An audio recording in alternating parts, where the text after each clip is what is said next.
성도 여러분 안녕하세요. 6월 10일 목요일의 큐티를 시작하겠습니다. 하나님 말씀은 역대하 35장 1절에서 19절까지 말씀입니다. 요시야가 예루살렘에서 여호와께 유월절을 지켜 첫째 달 14째 날에 유월절 어린 양을 잡으니라. 왕이 제사장들에게 그들의 직분을 맡기고 격려하여 여호와의 전에서 직무를 수행하게 하고 또 여호와 앞에 구별되어서 온 이스라엘을 가르치는 레위 사람에게 이르되 거룩한 궤를 이스라엘 왕 다윗의 아들 솔로몬이 건축한 전 가운데 두고 다시는 너희 어깨에 매지 말고 마땅히 너희 하나님 여호와와 그의 백성 이스라엘을 섬길 것이라. 너희는 이스라엘 왕 다윗의 글과 다윗의 아들 솔로몬의 글을 준행하여 너희 족속대로 반열을 따라 스스로 준비하고 너희 형제 모든 백성의 족속의 서열대로 또는 레위 족속의 서열대로 성소에 서서 스스로 성결하게 하고 유월절 어린 양을 잡아 너희 형제들을 위하여 준비하되 여호와께서 모세를 통하여 전하신 말씀을 따라 행할지니라.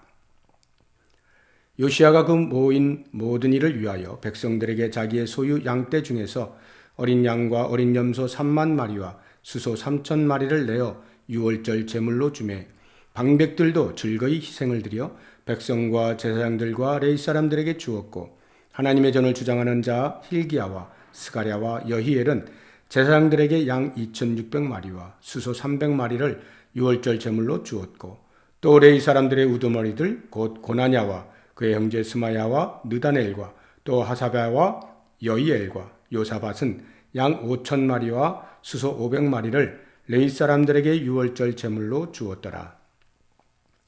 이와 같이 섬길 일이 구비되매 왕의 명령을 따라 제사장들은 그들의 처소에 서고 레위 사람들은 그들의 반열대로 서고 유월절 양을 잡으니 제사장들은 그들의 손에서 피를 받아 뿌리고 또 레위 사람들은 잡은 짐승의 가죽을 벗기고 그 번제물을 옮겨 족속의 서열대로 모든 백성에게 나누어 모세의 책에 기록된 대로 여호와께 드리게 하고 소도 그와 같이 하고 이에 규례대로 유월절 양을 불에 굽고 그 나머지 성물은 솥과 가마와 냄비에 삶아 모든 백성들에게 속히 분배하고 그 후에 자기와 제사장들을 위하여 준비하니 이는 아론의 자손 제사장들이 번제와 기름을 저녁까지 드림으로 레위 사람들이 자기와 아론의 자손 제사장들을 위하여 준비함이더라.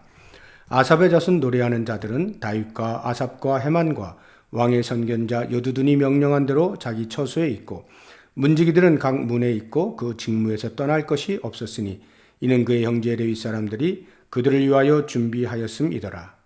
이와 같이 당일에 여호와를 섬길 일이 다 준비되매 요시야 왕의 명령대로 유월절을 지키며 번제를 여호와의 제단에 드렸으며 그때 모인 이스라엘 자손이 유월절을 지키고 이어서 무교절을 7일 동안 지켰으니 선지자 사무엘 이후로 이스라엘 가운데서 유월절을 이같이 지키지 못하였고 이스라엘 모든 왕들도 요시야가 제사장들과 레위 사람들과 모인 온 유다와 이스라엘 무리와 예루살렘 주민과 함께 지킨 것처럼은 유월절을 지키지 못하였더라. 요시야가 왕 위에 있은 지 18째 해에 이 유월절을 지켰더라.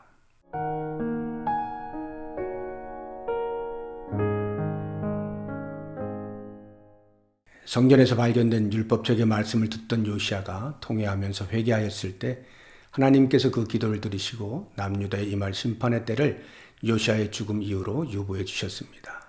이에 요시야는 다시 한번 종교개혁을 단행하였습니다. 이미 왕 위에 오른 지 12년째부터 18년째에 이르기까지 6, 7년에 걸쳐 훌륭하게 종교개혁을 성공시켰지만 성전 수리 중에 발견된 율법책의 말씀을 들은 이후에 더욱 고삐를 죄어 그 절정으로서 유월절을 철저히 지킨 것입니다. 우리는 흔히 이것을 가리켜 요시야 왕의 제2의 종교개혁이라 말합니다. 얼핏 보면 유월절 준수는 그의 증조부였던 히스기야 왕 시대에도 있었던 것이어서 종교개혁의 절정이라고까지 표현하기에는 조금 과한 것 아닌가 하는 생각을 할 수 있습니다. 하지만 역대기 저자의 평가는 사뭇 다릅니다. 18절에 선지자 사무엘 이후로 이스라엘 가운데서 유월절을 이같이 지키지 못하였고 이스라엘 모든 왕들도 요시야가 제사장들과 레위 사람들과 모인 온 유다와 이스라엘 무리와 예루살렘 주민과 함께 지킨 것처럼은 유월절을 지키지 못하였더라고 기록하고 있습니다. 한마디로 이스라엘의 왕정 역사 가운데 요시야 왕의 유월절 준수는 다른 어떤 왕의 그것과는 비교할 수 없는 독보적인 것이었다는 평가입니다.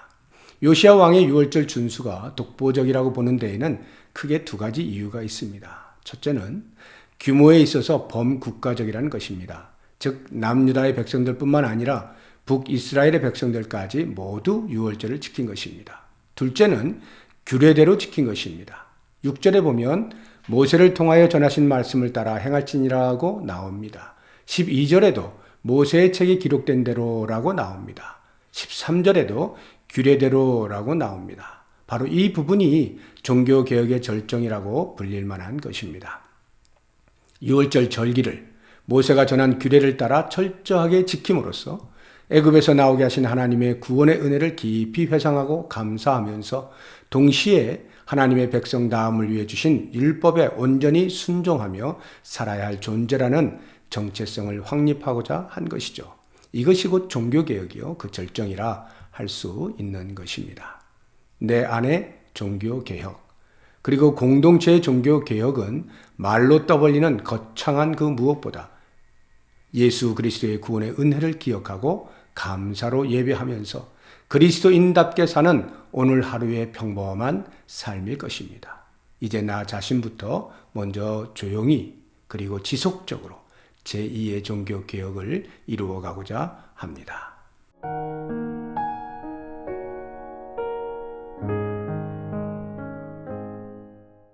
하나님 아버지, 그리스도의 십자가의 은혜로 구원하여 주시니 감사합니다. 날마다 그 구원을 노래하는 예배자로 살게 하옵소서. 생활 속의 그리스도인으로 살아가게 하옵소서. 예수님의 이름으로 기도드립니다. 아멘.